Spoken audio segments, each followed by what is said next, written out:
And welcome to the Stanford Graduate School of Education's Cubberley Lecture with Ron Suskind. We've been. Thank you for joining us this evening. My name is Ruth Mormon, and I am a current member of the school's advisory council. And I'm excited for this evening's program, and it's my honor to be a part of bringing together people interested in education in the various ways we can help prepare all learners for a dynamic future. My role this evening is to introduce the Graduate School of Education Dean, Dan Schwartz, who will then MC tonight's event. Dan's career in education began as a teacher in Los Angeles United. After experiencing district layoffs, he didn't quit teaching.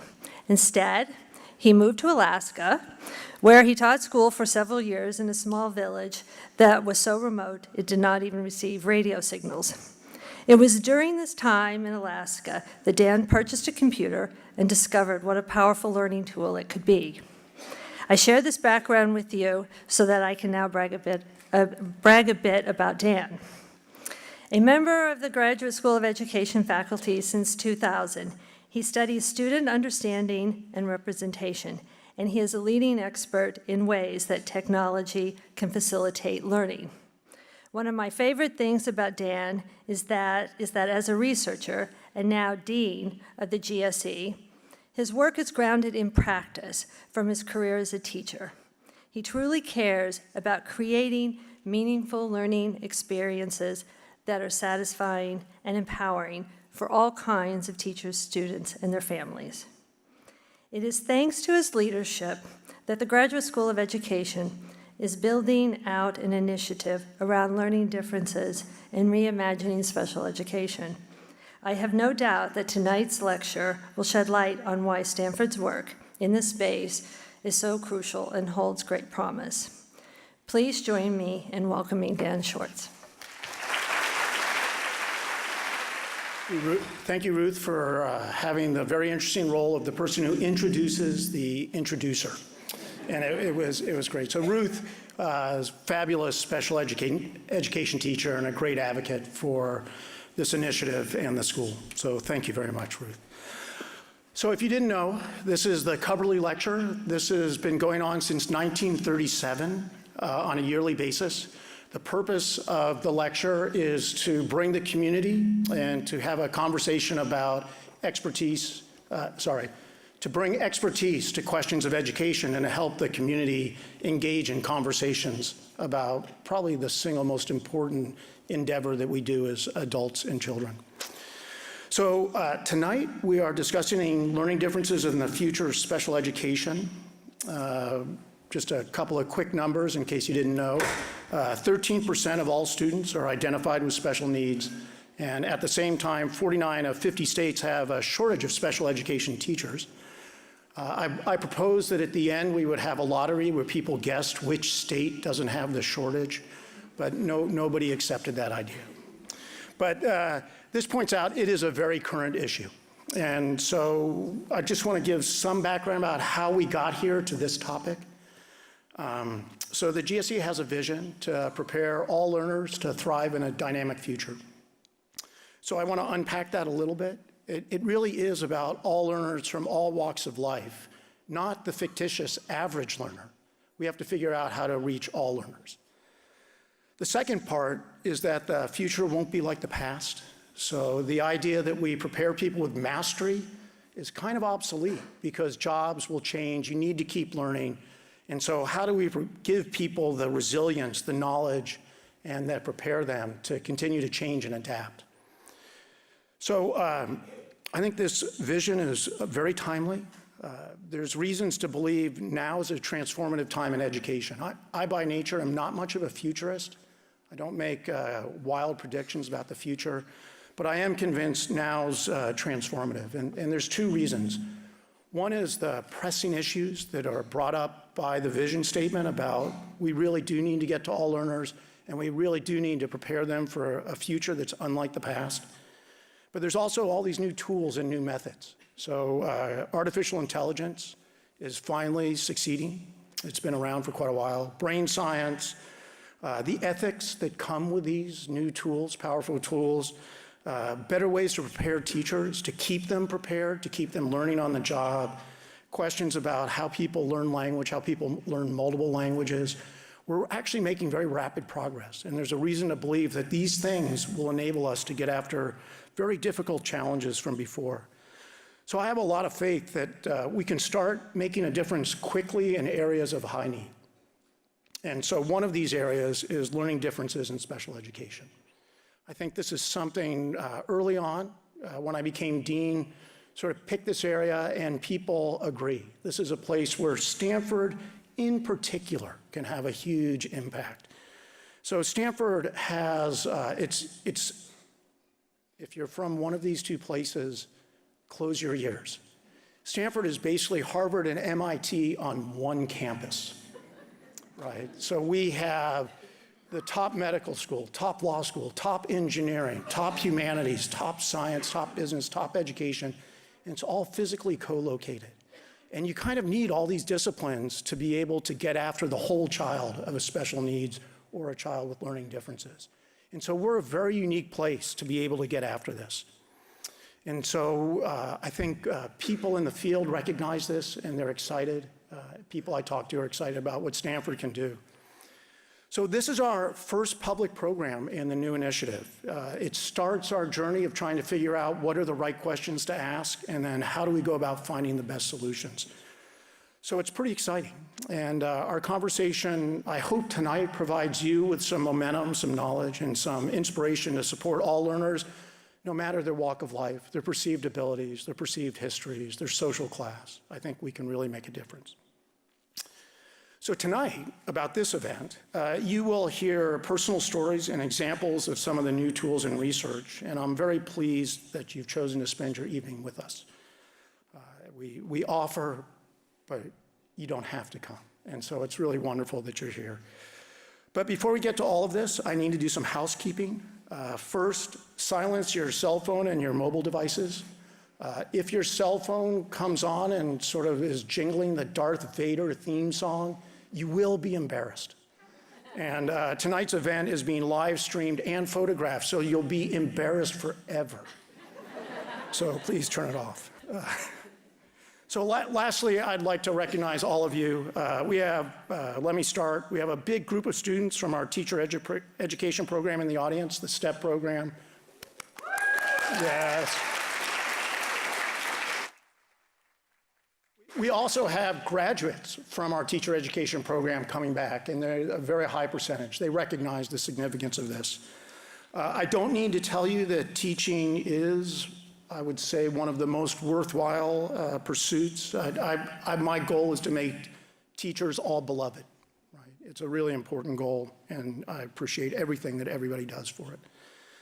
So this audience, it also includes local school leaders, parents, researchers, county officials, education entrepreneurs, and more. And we need all of you. And so our partnerships with you are what will really drive change.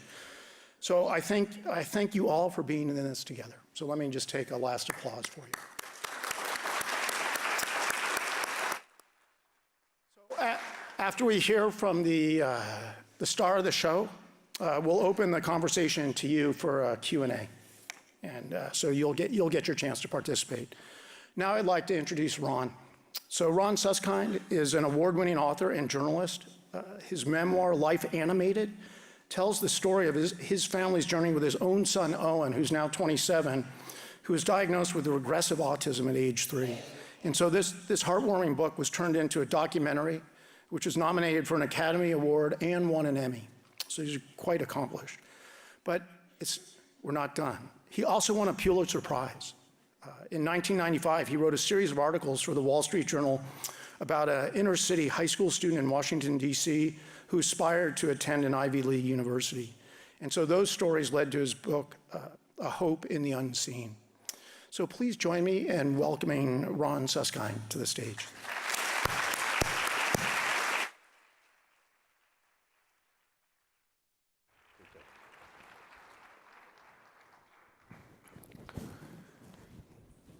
Now, before I start, is my clicker up here? I guess not. Okay, so I'm going to sing a couple songs, and there's a thing that I worked on this for weeks. So I'm going to bring that clicker up sometime. Thank you, Dan, for that lovely... Sorry, I'm also staff. This is not it. Oh, they showed me a different one before. You want to click and see if it works? Oh, it does work. Thank you, Dan. Wow. And such technical skills, too. I'm wowed. Thank you for that lovely introduction, Dan. You know, I hear that, and I hear a voice right back here, and still a disappointment to his mother. You know, she wanted more than this. Look, I'm old, I'm 59, so I grew up under a kind of motivational methodology that's sort of familiar to many of you. My mother sort of summed it up. She's a little woman from Brooklyn, about this tall. No surprise looking at me. And it was pretty much this. It was, I won't love you any less if you're not a success. I just won't mention your name to other people. So just, which is kind of true, actually. Years later, as a reporter, I would sit with mothers. It's not an ethnic thing, it's all mothers. And I'd say, we've been going an hour and a half about the doctor. You have other children. Oh, right. I'm like, okay. Now, look, this is America. That's the way it works. Give him something to talk about at the club, at lunch. His accomplishments are extraordinary. And I also, under this transactional model, come up in an age of mass, when the notion of individualization simply was not accorded any value. Lots of kids to move through a one-size-fits-all system. Find out what the teacher wants. Give it to them back on a silver platter with a garnish. Get your ticket punched for the next round of musical chairs. I think the cruelest of all games, frankly. But that was the way the game was played. Get the A, the gold star, move up. And so, under the force of will of this tiny Brooklynite, I hit the bell.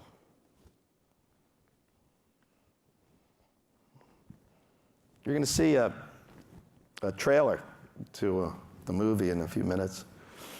And you'll see a young man in his early 30s, so that's 20, almost 30 years ago, 25, who was playing that game and doing well playing that game.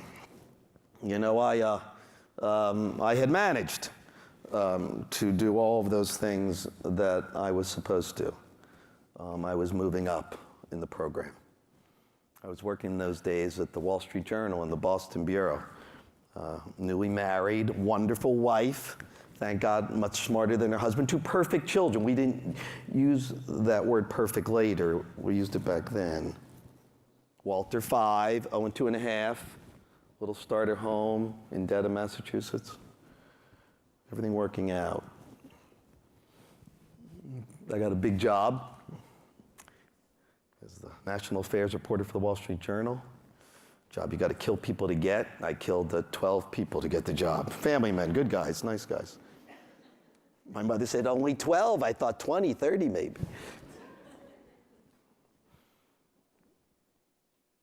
And off we went.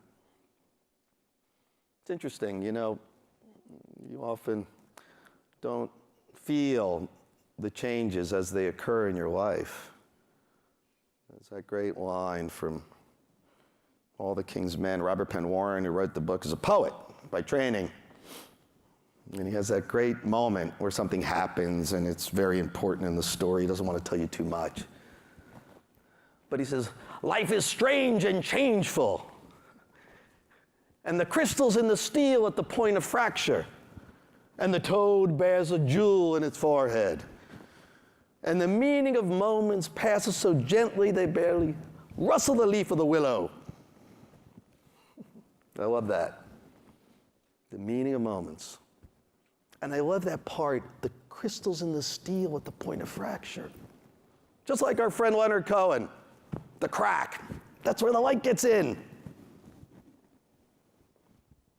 Those crystals or cracks, those differences, were not accorded respect for most of the history of modern, one-size-fits-all education.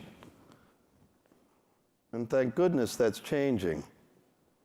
The change has been slow, but steady, especially in the last 20 years. So 20 years ago, change hit us. Came right at us. Boom. Got to Washington, exciting time in the life of the family.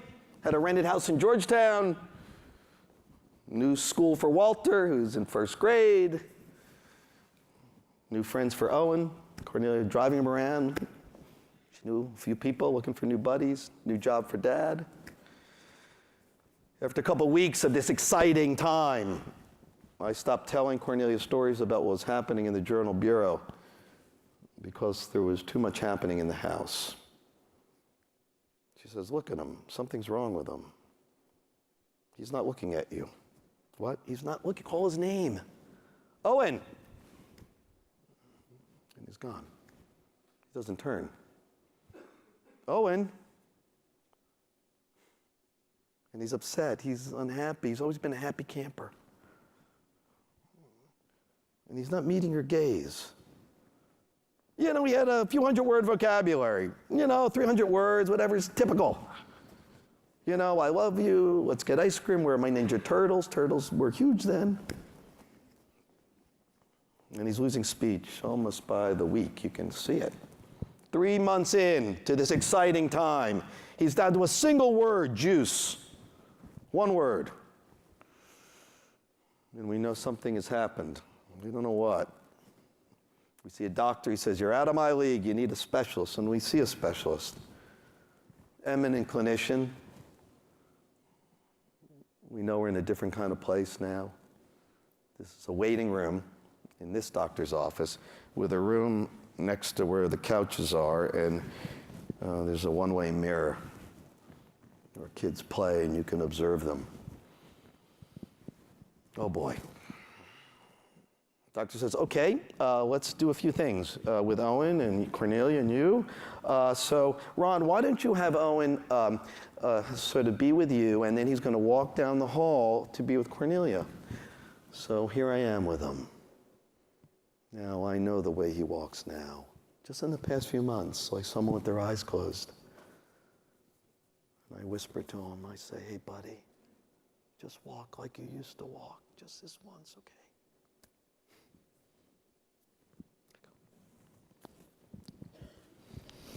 He weaves down the hall. Cornelia scooped him up. I don't think I ever saw him held so tight. Doctor sits us down, says, okay, this is called autism. I said, you mean like Rain Man, like that movie, like Dustin Hoffman? She's like, maybe, but he has speech. And when the regression is this steep, sometimes they don't get speech back. I didn't hear anything else in that visit, neither did Cornelia. It happened 24 years ago. It's like it happened on Tuesday for us. We literally lifted out of our bodies. Both of us. We were hanging in the drop ceiling, looking down at this scene. The kid on the rug, looking at his hand. The doctor in their smock, and these two parents frozen in the chairs.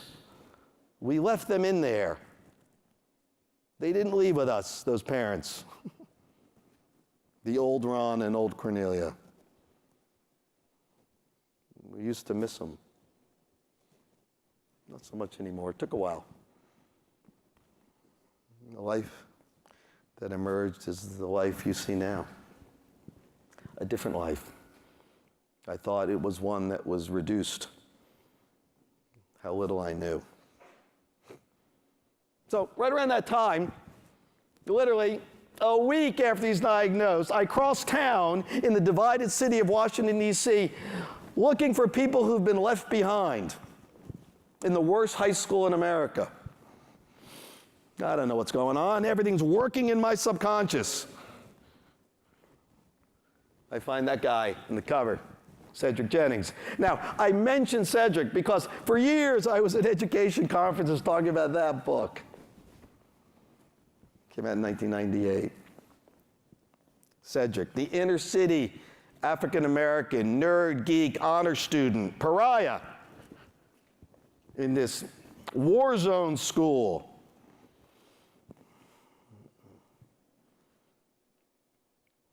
You know, I didn't know what I was looking at, but I was learning little by little. That school was full of kids who were raised essentially in war zone environments. They were full of improvisations, learning often on their own, with affinities, with passions that they saw as pathways. The next Eddie Murphy, the next Aretha Franklin, the next Carl Lewis, the next something. Extraordinary muscles some of them had. Cedric too. He ends up going to Brown University. I follow him across a 3-year arc. I call it a Homeric arc, from one edge of America to the other.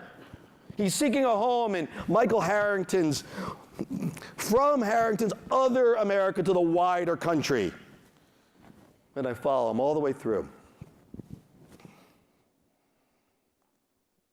And I was a good reporter to start with. I'm kind of a story guy. Probably I learn differently too. I can only learn through stories. I guess it's a learning difference. There was a teacher who took me aside in 11th grade, Mrs. Harker, 11th grade English. After class, she says, "You're kind of a funny kid." I said, "Yeah, I guess, yeah." I was also a really short kid, in case you're wondering. I mean, I'm tall now versus that. I was 4'1" in 7th grade. 4'1". They said, "You're going to have a very happy life, Ron, in the circus." So there you go. And I built muscles to get where I needed to go. And she says, "You're good with stories." I said, "Yeah, that's kind of my thing." "Okay, so we're going to tell stories. That's what you're going to do in the class." I said, "Okay." How does this work out? You know, when you win a Pulitzer Prize back in the 20th century, when they had newspapers and stuff, what happened was that people found out the next day, okay, when it's in the paper. It's kind of weird, and a lot of young people are like, "Really? Is that possible?" Yeah. There wasn't like that much news we needed to know that minute, actually. Amazing, isn't it? Yeah. It's like the horse and buggy department I'm telling you about. So the next morning after the Pulitzers, I get a call from a woman that I've not talked to in a very long time, and as soon as I hear her voice, I say, "Oh my, Mrs. Harker." "Well, it's been since I'm 18 and I'm 33. And she's like, "So, Ronnie," that's what they used to call me, "we're in the faculty lounge today, and we're looking at the Wilmington News Journal." I grew up in Delaware. And we said, "Oh, B, well, he finally learned how to write a compound sentence." That's what she's. And I have a lovely time with Mrs. Harker. I tell her, "There's a lot to tell you. I'm married now, and I have children. I have a job. I work for the Wall Street Journal. I have a lot of catching up to do." And so after about a half an hour of this, and it's lovely, she says, "You know, you can call me Betty." I'm like, actually, that kind of doesn't work for me. And nothing personal. I guess it is personal, but not. Okay, let me explain. You see, you're Mrs. Harker. You're up there in the front, and I'm just one of the kids in the desks. And you see, if you're not there, then I don't end up here now. Okay, is that kind of it? It's like, okay. Next call, I called her Betty, but that call, no Betty. Teachers are the only ones who tell you the truth. You learn that as a parent. We don't tell them the truth, you know that. We tell them all sorts of things, often but the truth. You know what it's like. That paper comes back with a C. I can't believe they took off for that. Okay, let me tell you, and there too. There's nothing you can't do if you set your mind to it. Thank God for them. So I read about left behind people. That's what's going on in my life. The most dramatically left behind person I knew was living in the bedroom, a child who could not speak. He could not make his needs known. They said he was destined for an institution of some kind. It's so hard when you see them struggling and in distress, and they can't tell you why. And that ends up being kind of my life. I spent 20 years searching for people around the world who have no voice. So now we have this lovely modern opportunity to tell you a story through products. These are the books you may know me for before this modern period. These are all books on presidents and power and America. After opening the scene, this is what I did. I did this because, well, I wanted to go global with this search for the left behind and have them in conversation with those in power on issues of equity and justice. That's the way I thought to do it.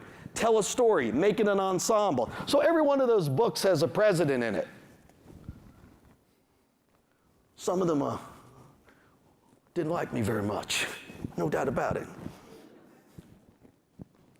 Look, anyone can do the George Bush. It's really easy. Okay? We can do it together. All right. So first off, you got to get the arms out, hips out, kind of a tight sphincter thing, and then you do that.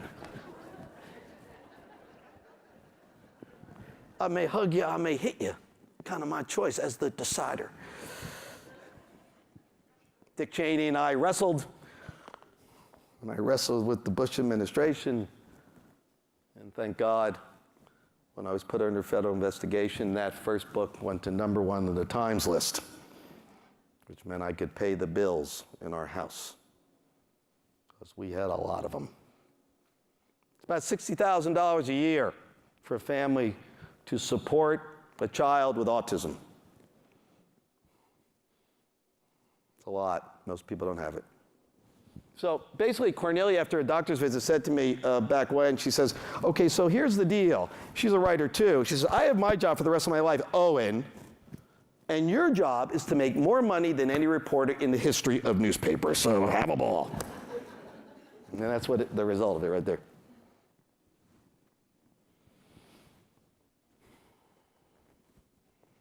I guess I was outraged. I had a person in the house who was teaching me about equity. People looked at Owen long enough to look away for so many years. A little bit like Cedric if he walked in my neighborhood, the kid from A Hope in the Unseen. What's he doing here? What's going on? We can be so inhuman to each other based on some of these ideas of meritocracy. Who has merit, who doesn't? How do we measure that? I'm better. I have the data to show. The credential. You didn't see it? Here it is. That's the way I was raised, but it all dissolved. And the beautiful part is that we're a mess. Being a mess, I think, makes you a better reporter. You give up your knowingness, your certainty, your pores open.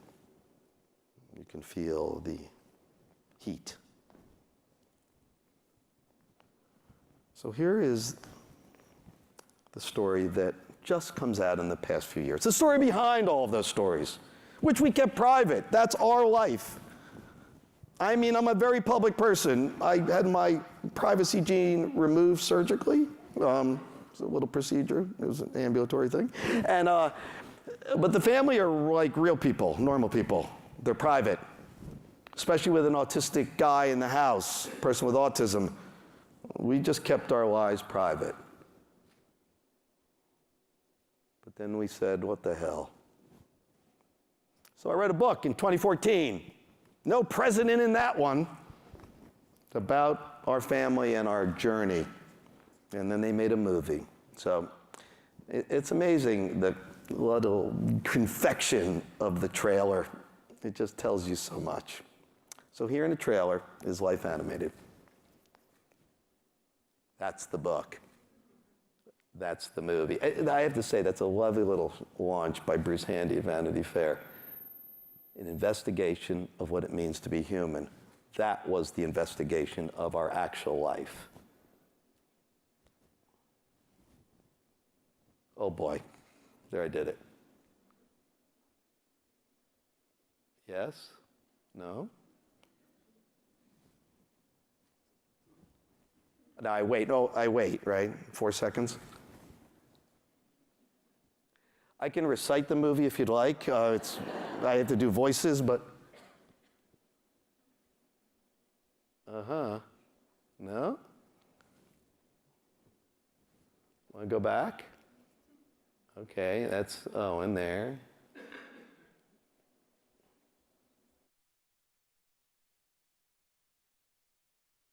I think it's happening now. There is a boy who is just like other boys, until one night he sees from his window a storm on the horizon. Owen, who are you? I'm Peter Pan, and you can.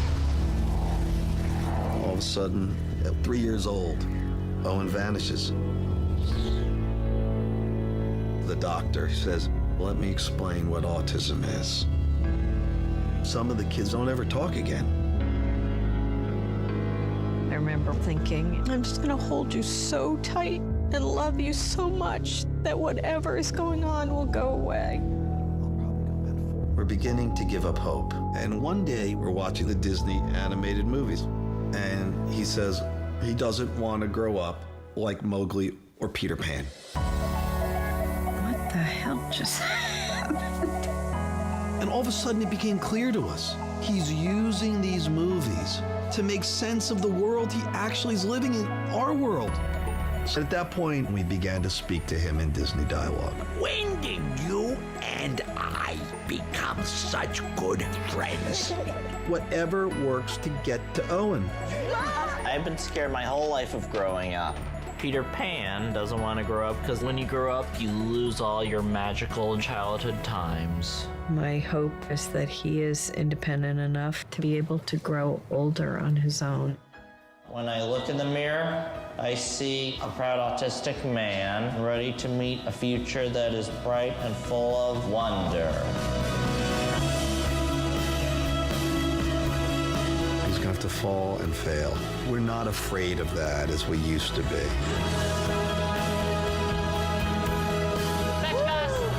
I just can't believe how far Owen has come. The future, I'm still searching for it. Who decides what a meaningful life is?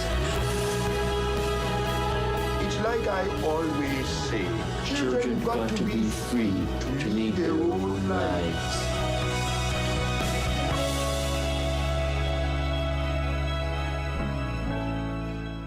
My family.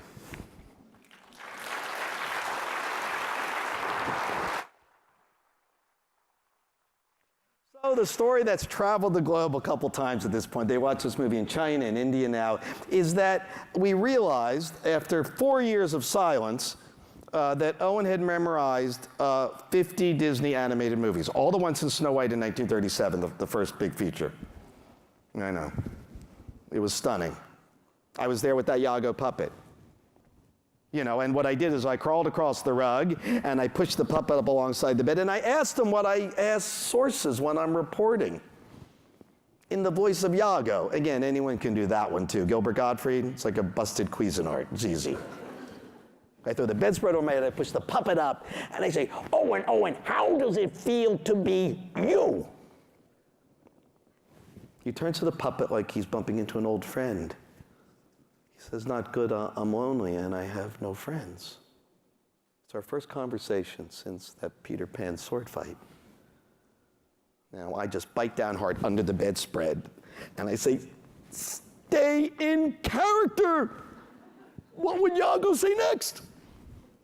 That's when I said, when did you and I become such good friends? When I watched Aladdin, you made me laugh. And then we talk. Owen and Iago. It's 2-3 minutes of this back and forth. Then I hear, way up on the bed, I hear Owen clear his throat. And he's only 7, so it's up high, like that. And then he says, I love the way your foul little mind works. That's Jafar, the villain from Aladdin. The next line of dialogue. Lights go off. We're speaking in dialogue. I grab Cornelia. This is the way we'll communicate. We can communicate in Disney dialogue. The next night we start the basement sessions, all 4 of us. We go with Jungle Book first. Nice choice, really. 4 characters, 4 of us.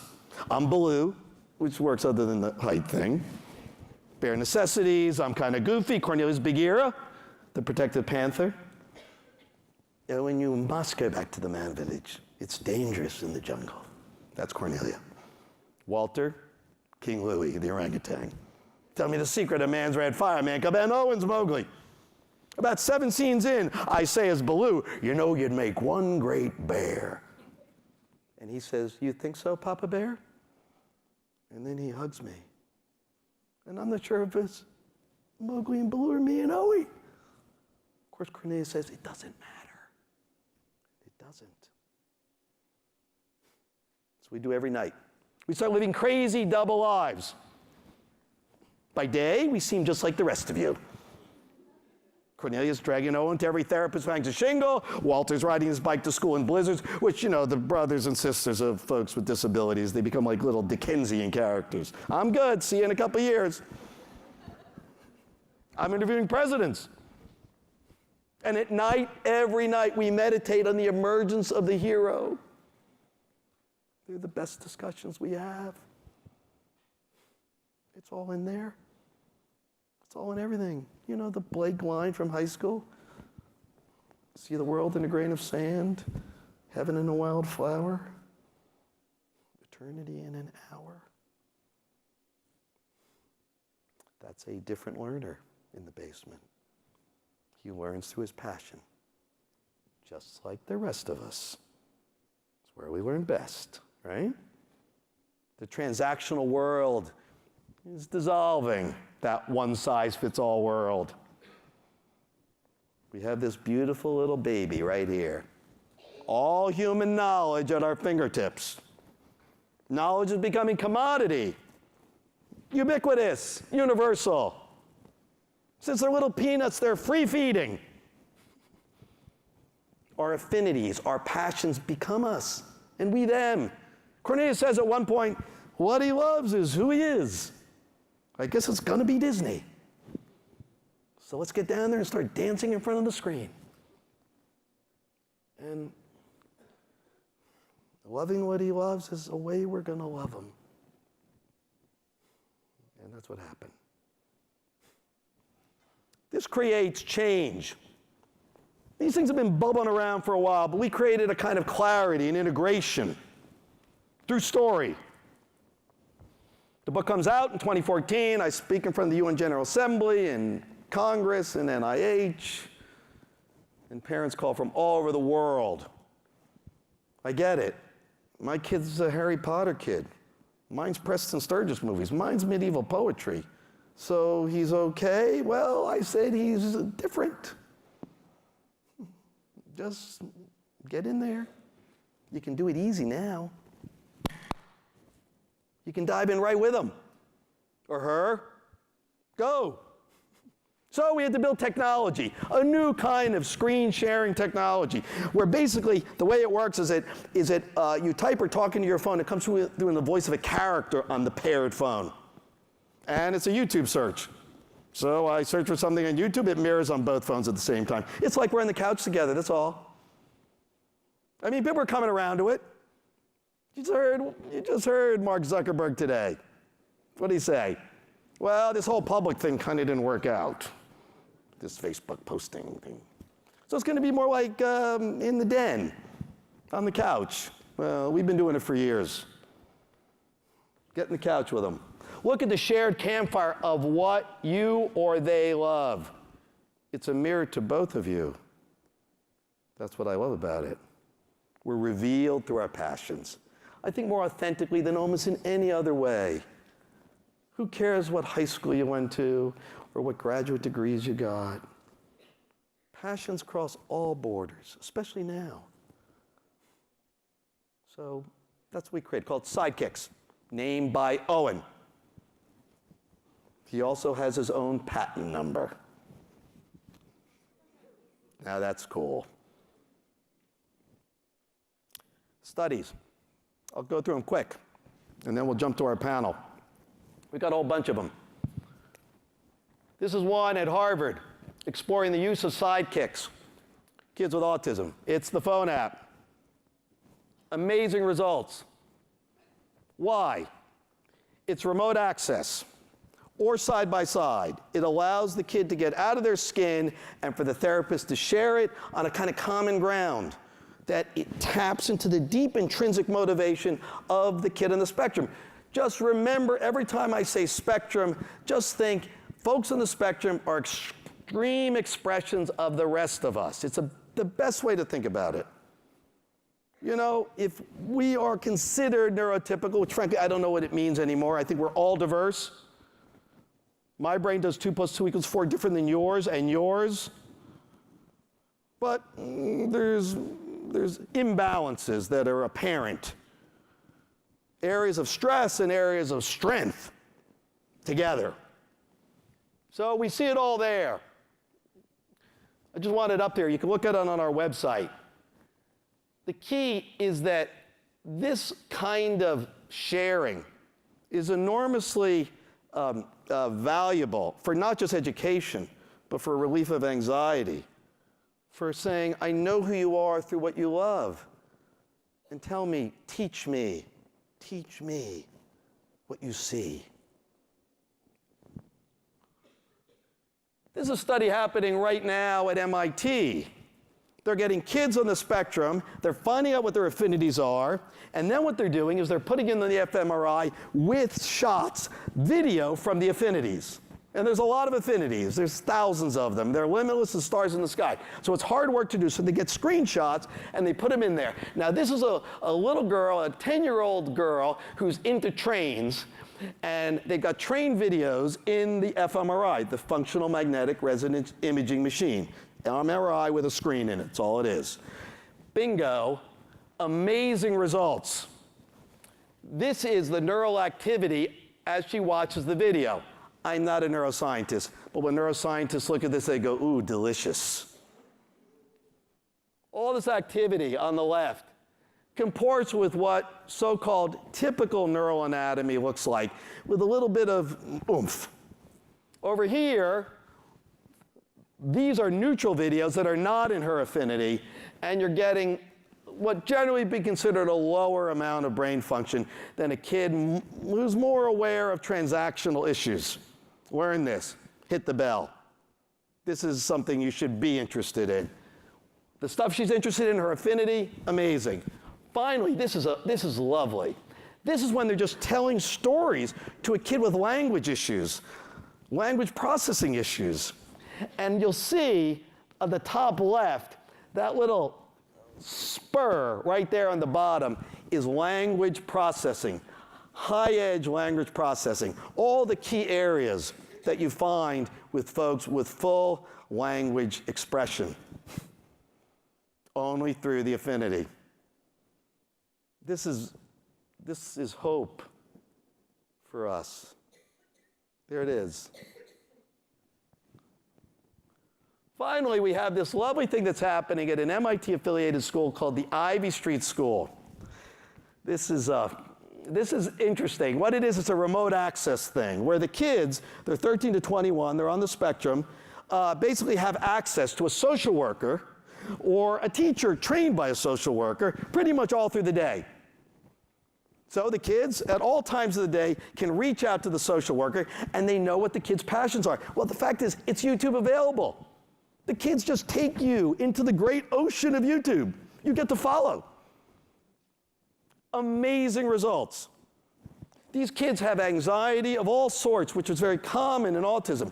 If the whole world is coming at you in a sensory overload, if you're not picking up the social cues, if you have all sorts of moments of stress you can't ease, it's a terrible set of conditions coming together. Ease of anxiety, off the charts. They're doing this, all the key issues, distress tolerance, functional communication, feelings identification, sharing interests, problem solving, perspective taking, virtually in every session they have. And here's the part that I love. 3/4 of the sessions initiated by the hero. That's the spectrum student. Look at that. Extraordinary therapeutic outcomes initiated by the patient. Joyfully.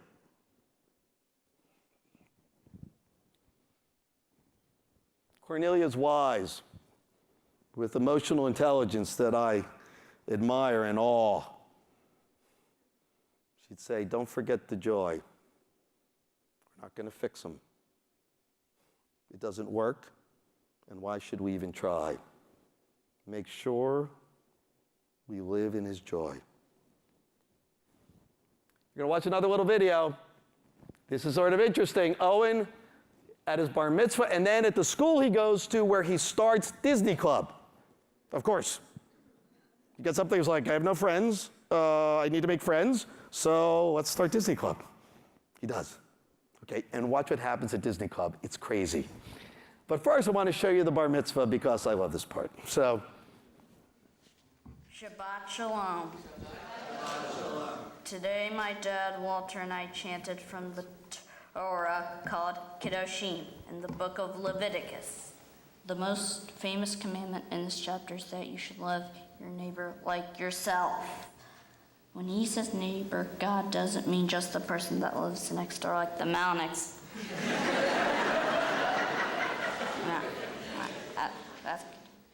He means all the people that we know and meet in our life. Sometimes people are scared of people who are not like them. They can be mean and ignore them sometimes. That would make you feel scared and sad if someone treated you that way, wouldn't it? I feel like I'm a special person because God made me special. God gave me strength, courage, and a big heart. And God wants us to treat everybody we meet in our life like they're special too. That's not my father. It's just my reflection. No. God. Look. You see, he lives in you. I'm not who I used to be.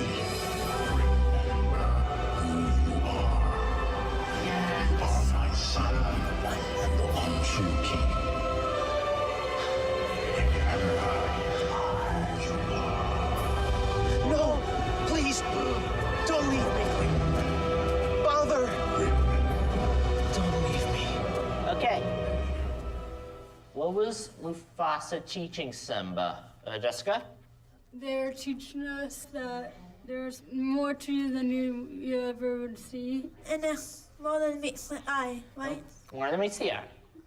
Their parents are teaching you how, when you grow up, to be on your own and how to learn how to live on your own. Yeah, it's important that when our parents no longer can help us, that we have to figure things out by ourselves. Yeah, sure.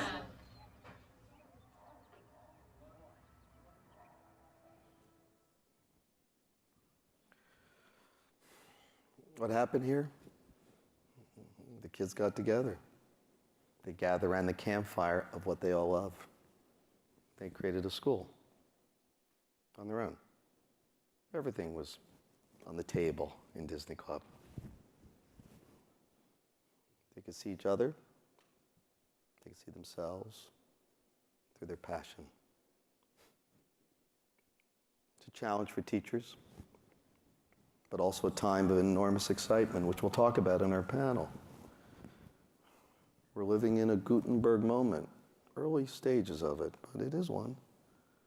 It's about the application of vast, discoverable knowledge instantly to the life we live, integrating it into the art and act of living.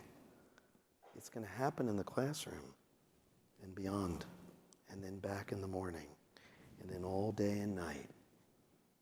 What could be more exciting? The initiative that Dan is leading here, that this school will lead, will change this world. Do you know how many people are living in the land of the discarded by that one-size-fits-all model? Planets, continents. And they're saying, I'm ready. Follow me. I'll just finish with a little thing that Owen says. He said it recently on a trip to Italy. I got a call. There was a conference in Rome, a big medical social justice conference called Unite to Cure, and Owen and I went, and it was at the Vatican. And they said on Saturday morning, you may or may not meet the Pope. He's an older fellow, he's busy, but maybe. Sure enough, that morning we get a call, Pope's coming. And next to St. Peter's, there's like a room, there's a big giant hall, and the Pope comes. There's been 500-600 people. And the Pope comes out of his little Harry Potter door, comes in. He's like, he says something beautiful. No, I can't understand, there's headphones. Then he comes down, which he doesn't always do, but he does now, to walk the first row. And we're right at the end, strategic. It's all being beamed out on the Jumbotron to 1 billion Catholics. Cornelia's Catholic, by the way.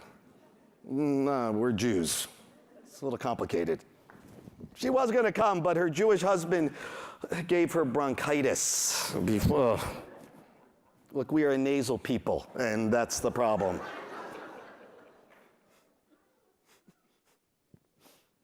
So here's me and Owen. Pope comes down the row, blessing people, old rich people and other people. And 4 seats over is Katy Perry. Go figure. It's kind of a whole outfit she's wearing. Pope blesses her. Then he gets to Owen. And you're going to hear the depth of the stuff we admire that comes from an embrace of affinity. When you apply it to your life, when you find ways to fit it into your essence, the truths are extraordinary. That's the power of it. So, Owen has a whole thing with heroes and sidekicks. He's not a big fan of the heroes. He wonders why Disney designates them always in the third scene, and everyone else lines up as sidekicks. He's a big fan of the sidekicks. And the Pope's about to hear about it. So the Pope walks up. Owen looks at him the way no one looks at the Pope, like just another dude. Hey. That's the power of being a little context-free. And the Pope sees someone looking him right in the eye, and the Pope likes that, it seems. And they huddle close. And Owen says, okay, you see, the sidekick helps the hero fulfill their destiny. It's the most important role. The Pope goes, really? And Owen says, and you're the great sidekick because you help the world fulfill its destiny. The Pope starts to cry. And Owen says, thank you on behalf of people with autism everywhere because we get this. And the Pope blesses Owen on behalf of all the people who are different and God knows not less. Right there. And at that point, I accepted Jesus as my personal Savior. Thank you all. Let's get the panel up here.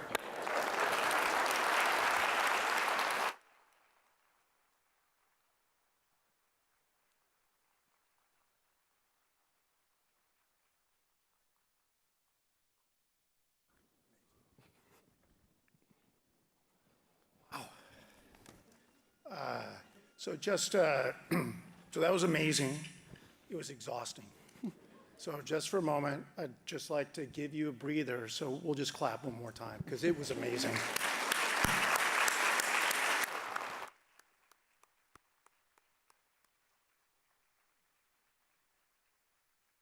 So now we're going to have Ron do his expertise, where his special role, he's a journalist, and he's going to interview our distinguished panelists. So let me tell you who our panelists are. Come on up. Come on up now. In the lead is Heidi Feldman. She's the Ballinger Swindells Professor in Developmental and Behavioral Pediatrics at the Stanford School of Medicine. Coming next is Bill Koski, who is both a Stanford PhD and a law professor. His area is administration and policy analysis. He's the Eric and Nancy Wright Professor of Clinical Education and Professor of Law at the Stanford Law School. Next is Elizabeth Kozleski. She is the Dean's Scholar for Teaching and Learning, the Stanford Graduate School of Education. She is masterminding the whole initiative. I think it would be great if you two came up as well. Thank you. So in the lead is Madisela Montoy Wilson. She got her BA at Stanford and her master's in the Stanford Teacher Education Program. And she's the principal at Aspire East Palo Alto Charter School. And then last but best is Zina Zawadi, and she got her bachelor's at Stanford and her master's, and she's the co-chair of the Stanford Disability Initiative and the president of the Hearing Loss Association of America in the California State Association. So Ron, I turn it over to you to continue the show. Thank you, Dan. Let's go right down the row, and then we'll mix it up. We'll jump in together. Heidi, hi, nice to see you. Nice to see you. So, Heidi, you are just a best-of-breed expert, and you've lived your whole life dealing with populations like our guy. When you see these things unfold on the screen, what do your expert eyes see? Well, I think my expert eyes see a child who is so deeply embedded in a family, and at the end, embedded in a school and in a community. And I can't imagine a better outcome for a child who has differences and who is demonstrating that he can be included in all these important social groups and that he makes an amazing contribution to those groups. And in my eyes, I'm always looking for how I can facilitate a child arriving to that place. Loved, appreciated, encouraged, and contributing. You know, you often have patients come into you and their parents who hear this diagnosis and they're saying, oh my, what a tragedy. Mm-hmm. And parents will often live in that kind of one-size-fits-all transactional world. Right. And they're like, now what do I think? My whole future, my view of the future of this child has just been shattered. How do you bring them around to say, it's going to be different for you, but you'll see how much you're about to discover? How do you manage that? Right.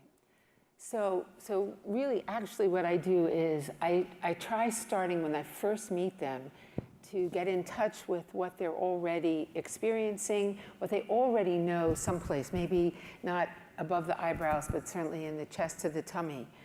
And so we try and bring that out so it's no longer as scary and we can feel it and touch it and talk about it. Each family finds a journey. I can tell you a story. I like stories too. I love that too. Let her rip. So I saw a family. The father was a Korean American and the mother was Korean from Korea. I think it was kind of an arranged marriage, and they had a child who had autism. And I worked with them, and she wept and she fought and she disagreed with me and she battled, and And I did what I could do. And then I saw them in follow-up a year later, and I was really worried about going back in the room, and I tentatively opened the door. And this woman, very traditional, threw her arms around me and hugged me. And I said, oh, I wasn't quite expecting that. And she said, you wouldn't let me escape from my reality. And so I had to put my energy into making this okay. And here I am a year later, thanking you for that. Oh, that's lovely. Not letting me escape from my reality. That's a powerful framing of a challenge where there's so many ingenious ways people have found to escape from realities. And how important it is to be reality-based, as we say, and see in front of you what's there, as opposed to notions of up ahead, expectations. There's a line in the movie that echoes wide and far, where Cornelia says at a visit with a doctor, a good doctor, we loved our clinicians, but there was a particular doctor who seemed to look at Owen in a kind of, I'm so sorry for you. You know, cut your hopes and losses. Just don't give up on them, but just try to rein in your sense of what's possible. Because a meaningful life is probably not possible for your little guy. Said it in not so many words, but made it clear. In the car after the visit, it seems like everything happens in cars after doctor's visits, isn't that true? Because you're side by side. Shared reality. Wine's going under the tires. Cornelia says, who decides what the meaningful life is? I want to meet the committee. I want to address them directly. I disagree. That became our riff. And the key word is who. It may not be you. It may be some decision society makes, norms that are downloaded even before you know what's coming. Notions of merit, of worth, that live invisibly in your judgments. And part of what Heidi does is free people from that and say, what's in front of you? I love it. Okay, let's go to Bill. So Bill, first tell us a great story of Mosby. So Bill is a lawyer and a guy who understands policy. That's kind of his special gift. He also, though, had a gift in terms of a particular person he met early on. Tell me. Yeah, I don't think it's any accident that I became an advocate for children with disabilities and their families because, well, aside from the fact that my mom taught special education for 51 years. Wow. Yeah. I also had the privilege of growing up with an uncle who was, I guess we would classify him now as having moderate intellectual disabilities. Probably could perform at about the 3rd grade level on any academic tasks, but any social tasks, he was a genius. He was the guy who would hitchhike all over this rural community that I lived in. Everybody knew him, everybody loved him, whether it was pitching horseshoes or pitching softballs or just pitching the BS that he constantly pitched. He was the person that everybody loved, but at the same time, he was annoying. He was always around. He could be bothersome. And I was essentially, because after my dad got done being his brother, I became his brother. And this is, you know, we talked a little bit about this. This is why in your story, I think Walt plays such an incredible, you know, I learned a lot from Steve, his name was, Mosby was his nickname. He taught me a lot, I taught him a lot. Sometimes I was embarrassed when he was around. Most of the time I was his champion. And so this was a guy who was a part of our community. He was able to thrive in that community under those circumstances. You know, I don't know, I think he went to high school. They probably gave him a certificate of completion or something like that, right? He probably would be in a different situation nowadays, I'm sure, as an independent liver. But his gift to me and to our community was that he was everybody's friend and he was always there. So that's my story. So like Owen taught our family so much, Mosley clearly taught you a great deal. How has that shaped your engagement and your view of policy and how it's evolved over the last 20 years? Because there has been evolution. Yeah, well, I think we've learned a lot about, you know, how to work with and teach and be taught by people with disabilities. I'm not sure policy has changed all that much. Well, in that's 20 one of the years. problems. Yeah. I mean, we're working with 1970s policy tools for, you know, this 21st century problem that we have. It's a right great now, line. right? It's a great I mean, line and true. Yeah, not that we should ever give back any of the hard-won rights that people with disabilities have earned and fought for. But I do think that we don't think hard enough about the structures, about the finances, about the money. Hey, $60,000 a year is not what most of my clients can afford, right? And we as a country, as a society, as a public haven't come to grips with that we need to build better structures.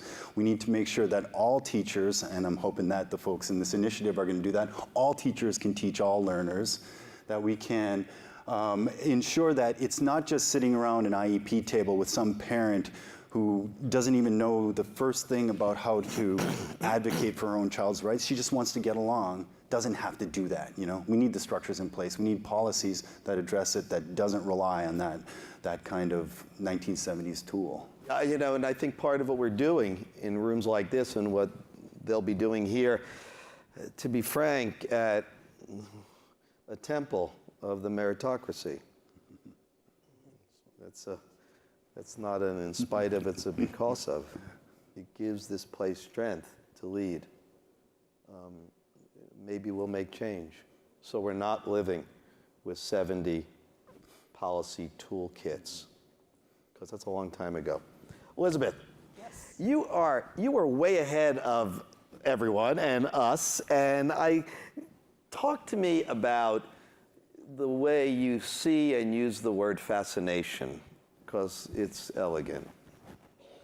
So one of the things that I love about the story of Owen and his family is that Owen got to lead. Owen got to tell you what the world was that he was interested in, and you were not afraid to follow him. You are not afraid to reach out and grab that world that he lived in and figure out how to navigate in that world to create relationships. When I was a young teacher in Loudoun County, Virginia, in a school that had been the all-black high school the year before, deseg happened, and all of the kids came out of institutions and went and were sent there. And I had a group of 5 kids. I had no idea how I was going to teach them. I had no idea. I just knew it was my job and I was supposed to teach them. So figuring out who they were, and it was clear they weren't going to sit down and let me pontificate about anything. I had to figure out a way of what were they interested in? What did they love? What were they fascinated with? And how could I use that fascination to create a connection that would allow me to lead and expand the things that they already knew how to do? That to me is the glory of what you did with Owen, and it is the thing that we can give to our teachers is the permission to get off script and do that kind of work.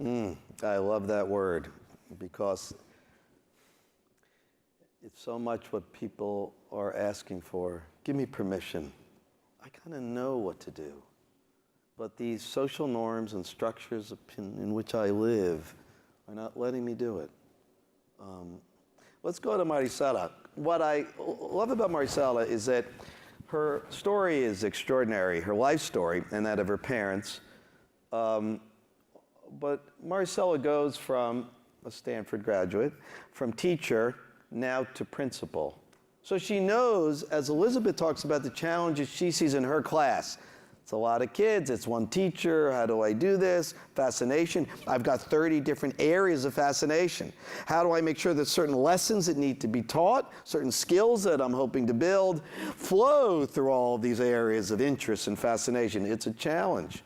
It's a challenge we're rising to. And Maricela has done this and innovated, not only as a teacher, but now leading a little ecosystem of teachers to do this. And I want to hear about how you manage that.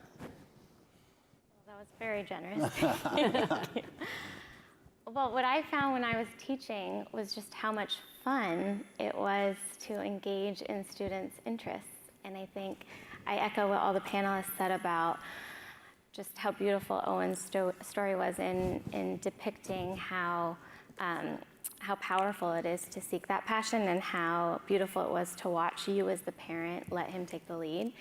And I found that for myself as a teacher every day, and I continue to find that for myself as a principal.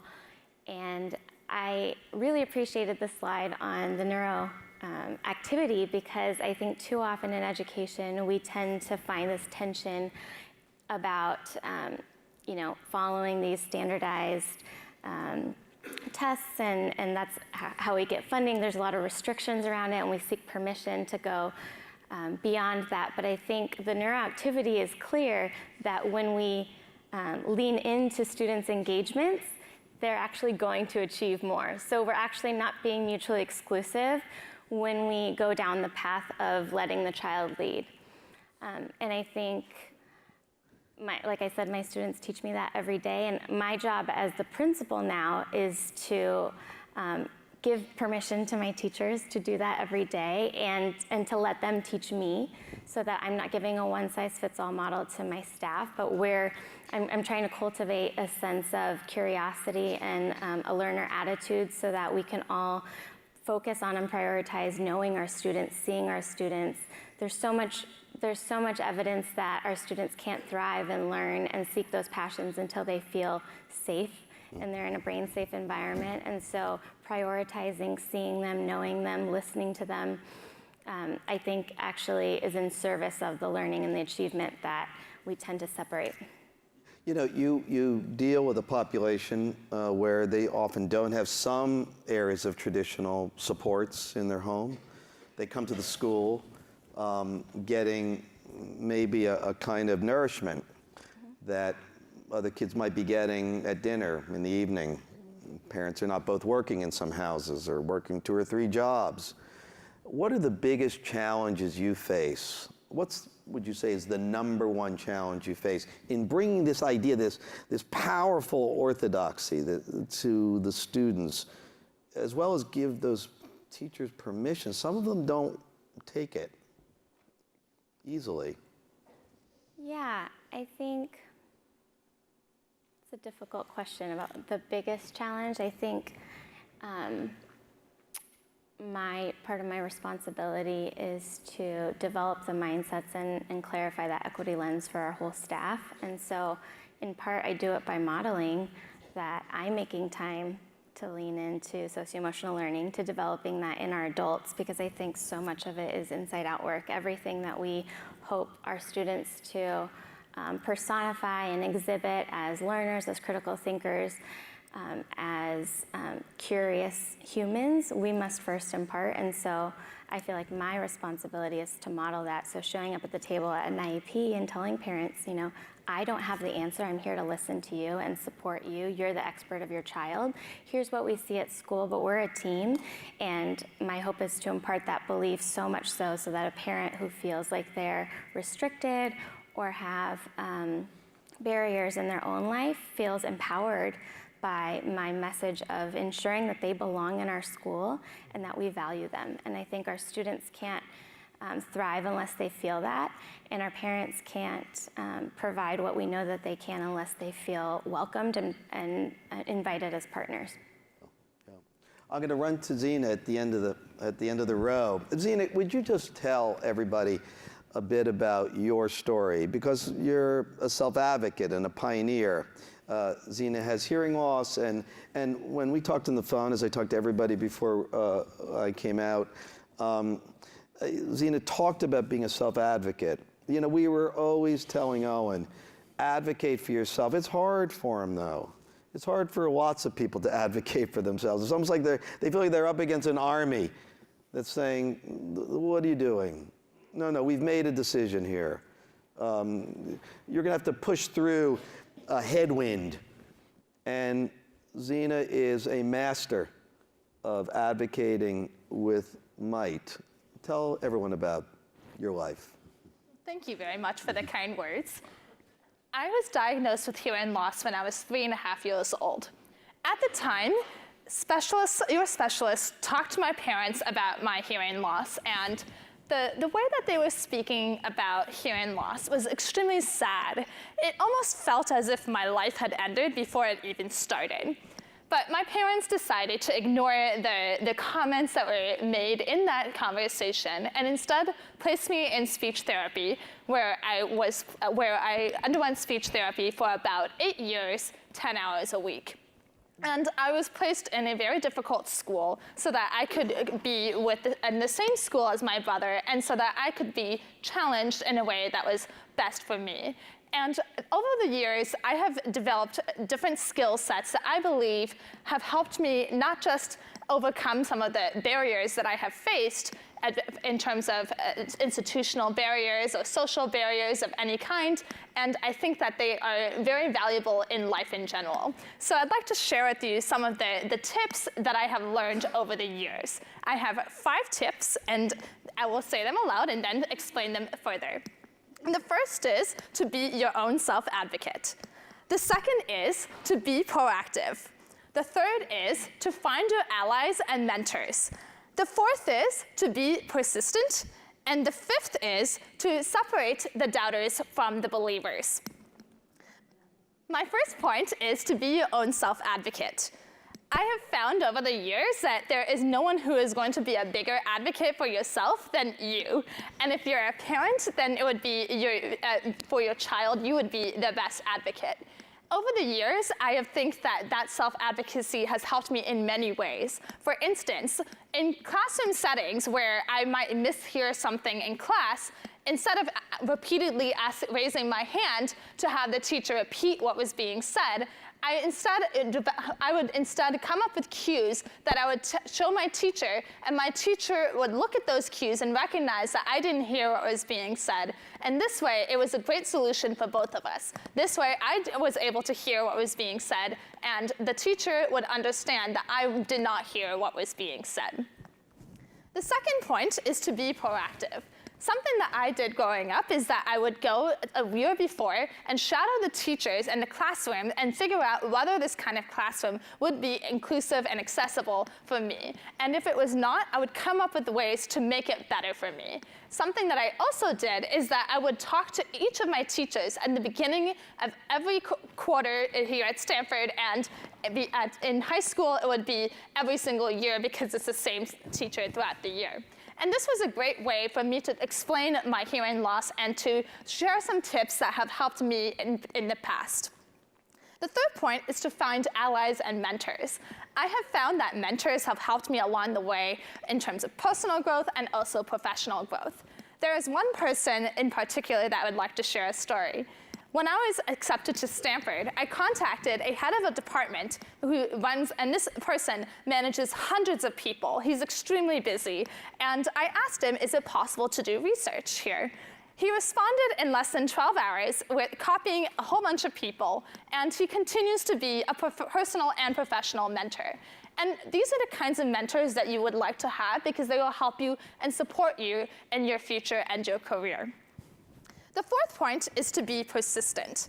There will be many times where you will feel frustrated. For instance, if you feel that you're still having trouble with something, even though you are trying really hard. And the key is to just keep on moving forward, because there will be obstacles in life, and I've had that happen many times with my dealing with accommodations for my disability, and the key is to just keep moving forward. And the fifth point is to separate the doubters from the believers. There will be people in life who will doubt you no matter what you do. And I found that I have been underestimated many times, and I do believe that to some degree it is because of my hearing loss. And the key there is to identify the doubters early on and to ignore them. You need the believers to keep, and you need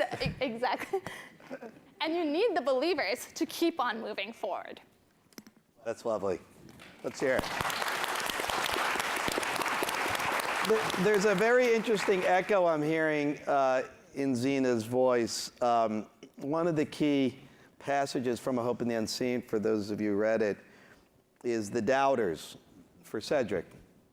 Cedric is the character from that book. Dad in jail, mom once on welfare, dad an input lady, lives in poverty, lives in in a very, very difficult land. And he says, I want to go to a fine, prestigious university. And people just doubted him. And he looked right at the doubters at his graduation speech. He says, some people look at me and say, I can't, I won't. Why bother? I look back at them and I say, there's nothing me and my God can't handle. Cedric called those doubters something to push against. I love that phrase. You can see the power that Xena has drawn from pushing against those doubters. This is deep in the human constitution and character to do this. Prove them wrong. Shut them down. I'll show them. That's why we all do it. Enormous outcomes. Let's open it up to questions now that we've heard from all of our panelists, because we're going to have a lot of questions, I think. And we'll go around the room, and we'll hear from folks who are listening in, folks here in this room. And then we'll finish up with some interesting finale. There's someone over here in the front row.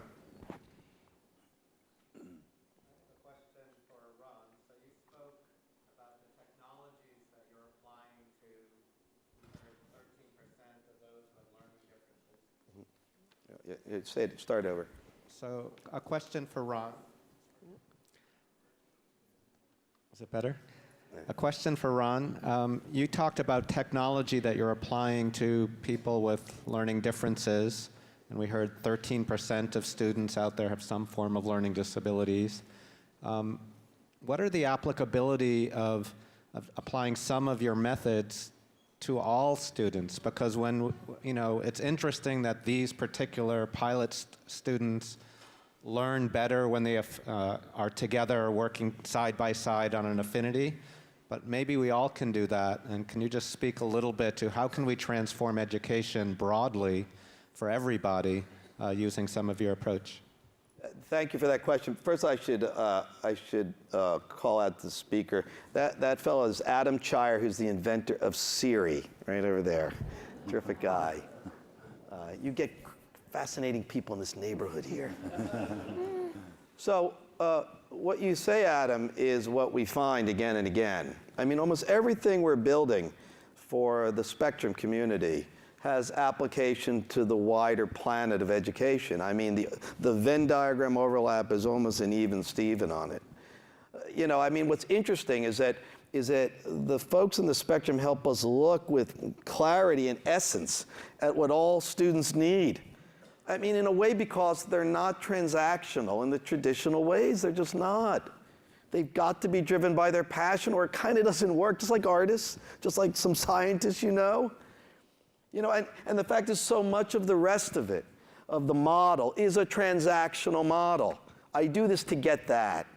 I learn this and I get my A and I forget it a day later and I move forward. I mean, that's education with a small e. And we're trying to make it a big E. And what's interesting is that the core of it is this idea of the affinity. We are defined by these passions. Own it. Channel it. Passions are pathways. So what we built, the latest thing we built, is a new kind of social media where basically people go on a big landscape of social media and build clubhouses for what they love, right? And you get lots of YouTube clips, you can download stuff. And there's a place where you can essentially gather around them. It's lovely. It's a way that our passions become the place of gathering. And we do it in a very interesting way where you're a dot. So you're not identified by any of those identifiers that are such nonsense. All I know is you love what you love. And the dots float around on a screen. There's lots of stuff underneath it in the clubhouse. And what's lovely about it is it allows a new kind of organizational principle for how human beings do well together. All I care about is you love Preston Sturges. It's a Wonderful Life. Shakespeare, I do too. Here's what I see in it, you too. That's often the start of the best conversations of teacher and student, of friend to friend. And so what we did is we drew back from so much that's called social media and said, let's just go with what's essential. The spectrum folks taught us that. Let that be the thing that guides us. And we call it Bongo Town, actually. It's a landscape of passions where people gather. And folks can play with it at the dinner later. Sorry, I can't give it to all of you. It's a beta. But the concept is one that runs through everything everyone here says. Everything they're saying, you're saying, yes, of course, for all students. We'd say it for years with Walter, our so-called neurotypical kid. If he could just get what Owen's getting in terms of the way Owen's life is structured, imagine the depth of that nourishment. Imagine how he would grow. Years ago, a person I wrote about in one of the books, Paul O'Neill, who's the former Treasury Secretary and the Alcoa CEO, said at a big conference in the early 90s, everyone should have an IEP. Yes. And that was before the internet. That was before the data revolution. We've got the horsepower for that now. Why is it that everyone doesn't have an individualized educational plan? It's nonsense. That's part of what we're all discussing here. Everything for this community on the spectrum or other communities we're talking about in the vast diversity of what we call humanity applies to everyone. Add one thing to that. So the people say, oh, you know, everybody can't have an IEP because we can't afford it. And I think we have to hit that one straight on. Go get it. We can afford it. We can afford anything we want to afford. We're not on a lifeboat. You know, we have infinite resources. We can afford it if we choose to afford it, if we prioritize it. And so, you know, this very notion can be move ahead just with political will. I love that. Okay, let's go to a question over here. Or over there. Okay, come on, you're all geniuses here. Come on, someone step up. Here we go. Oh, we've got someone up here at the front.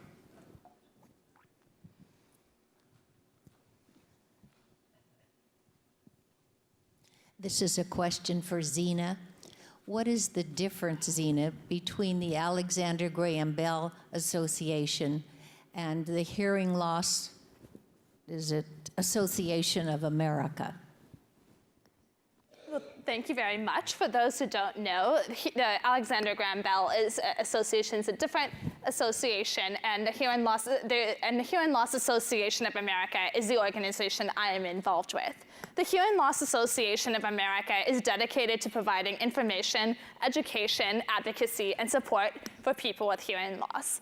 We tend to, something that I've noticed is that we tend to have different demographics, even though we both focus on hearing loss. So the Hearing Loss Association of America tends to focus a lot on people who are across all ages and not just the younger children. And I think that the Alexander Graham Bell Association tends to focus more on children, and I think that is a key difference there, if that's answering your question. Does that answer your question? I'm happy to talk to you after. Okay, someone else? We have someone in the back, yes. I want you to stand up so we can see you and say your name. My question is to Marcela. In my experience, there is a supposed conflict between excitement and interest and then the standards. So how do you solve that conflict? Well, you get teachers who are passionate about standards. No, I think that, like I said earlier, I don't think they're mutually exclusive. I think the standards are a way to ensure that all students are arriving at critical skills and acquiring skills that they can then apply. And I think that my job and my vision for my team is that our students aren't viewing skills as isolated and standards as isolated, but I think the Common Core actually does a nice job of affording, they've gotten away from isolated and discrete skills and really thought about how students can apply. And so I think when we include this affinity concept, we're allowing students to think, how are these standards relevant to me? And how is my teacher, what is my teacher doing to ensure that I feel connected to the relevancy? So I think that requires our educators to really know who their students are, and to do that, the work of connecting the relevancy of those skills so that students feel like it's worthwhile. And like Ron said, it's not just a transactional, I did this, so I got an A, I did this, and now I can read any chapter book I want because I have these skills. And so I think it's our role to make that connection and amplify it, and ask questions, turn it over to students. What do you imagine doing with this skill? Why do you think that was important? How did that help us problem solve, and naming those skills that are transferable? Great. We have a question up here. Yes, hi. I'm a former teacher. I got out of the business because I couldn't afford to be a teacher. But one of the things that I found very interesting was I was a child of the 60s, and there was a program called Star Trek. And at that time, as I remember, everybody of my age was watching Star Trek. And I think it fits in with your model of finding passion, because look what came out of Star Trek. The cell phone, there was a ton of stuff that medical things. And I just think it would be really great if somebody could come up with an idea of how we could unite the youth, because we're so divided now in every way, that could develop that passion again, and then who knows what would come out. Maybe Mr. Siri over here, maybe his dad, you don't look old enough to have even seen the original Star Trek, but It's up got to you, Mr. intrigued. Siri. It's on you. It sounds like Uhura and whatever, and on the whatever, never mind, won't go there. But I just think something like that would be really, really exciting to see happen. You know, what's so interesting about what you say is for all nonsense reasons, the culture, which is where we live, just doesn't end up at the table of academic achievement or learning or the curriculum. It's foolish. I mean, we are the culture. That's where our passions live. Ultimately, our scientists, our anthropologists talk about human beings being the what-if species. What makes us different is our imagination. We can imagine an up ahead. You know, that Harari's book, Sapiens, which sold about a gazillion copies, that's the main point of it. That differentiates human beings from very able Neanderthals and others, big and strong, pretty crafty, but the humans could imagine the future. Say, well, what about that? And then step inside of it. That's what we do with the products of arts and entertainment that cross borders. I mean, the beautiful thing that Elizabeth says about fascination is these fascinations know no boundaries. They're now global. They go everywhere. And that is one of the most hopeful things about where we live now. How do we harness fascination? This was one of Elizabeth's goals through her life as a pedagogue, her life as an expert. How do we validate that? Star Trek. Okay, we have a question in the back. Hello. Hi.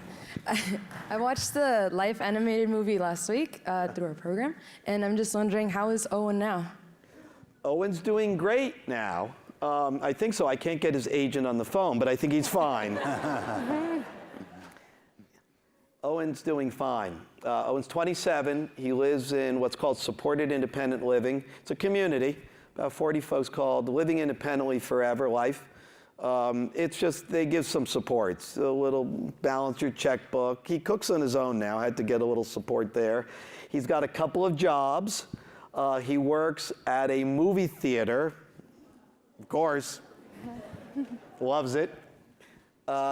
He was working at Toys R Us before they went bankrupt, which he mourned. Now he's looking for a new job at Barnes & Noble, which he hopes to get. As you know from the movie, he had a girlfriend, Emily, through the movie. I won't give you a spoiler on that, but they're no longer boyfriend and girlfriend. And he's looking for the next one. He said at one point, he's like, wow, I really know what love is now. How do people live without that? Again, that's the gift of the Spectrum folks. They can only tell the truth. Very refreshing in these times. Let me just also give you a little update on his brother, because people do ask. You know, he's really the fourth member of this quartet and a crucial one, as those who read the book or certainly saw the movie know. The siblings, crucial in this equation. They live in the same present tense as the individual. They go through the long life journey with them. Ultimately, we will vanish. It'll be just the two of them. And I would fairly state that the brothers changed each other in equal measure. Walter at one point said, "Owen is my best teacher."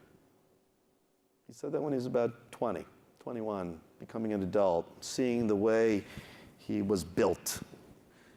So almost all the things that people most seem to prize in me seem to come from that relationship with my buddy.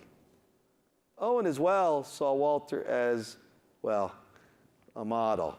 He turned us all into sidekicks in the family, in the house. He turned it all to the land of the lost sidekicks. We all had sidekick identities. Cornelia was either Big Mama from Fox and the Hound, you know, the Pearl Bailey, or Mrs. Potts she wasn't that happy with Mrs. Potts, but she was Mrs. Potts. I was either Merlin or Rafiki. And if I got, like on Father's Day, a card, a Merlin drawing, it was a good year for me. I knew that. The only one in the house who was drawn as a hero was Walt. And he started an organization called Sibstrong for siblings, so they could band together to support the community. The family moves forward. There are many chapters left.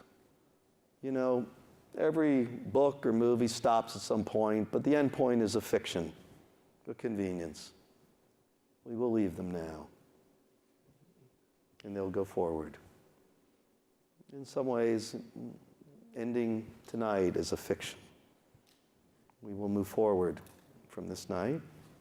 We will carry the echo, the warmth, the lessons of our panel. Our genes may have been slightly recombined, but God knows our neural anatomy is firing in a new way. And I think it's one firing with a kind of hope. A hope born of the fact that a school like Stanford, a temple of power, will embrace ideals that we speak on this panel. So, I want to thank you all for coming. You know, in some ways, we're all really sidekicks. At our best, we help others fulfill their destiny. That's one of Owen's favorite lines. And on that day, we find our inner hero. And so, let me now throw it to somebody who has found his inner hero many times, our friend Dan. Thank you all.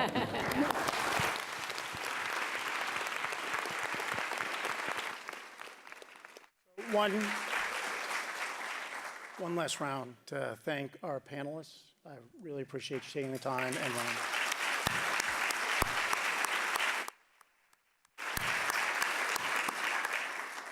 Welcome to the fold. Enjoy.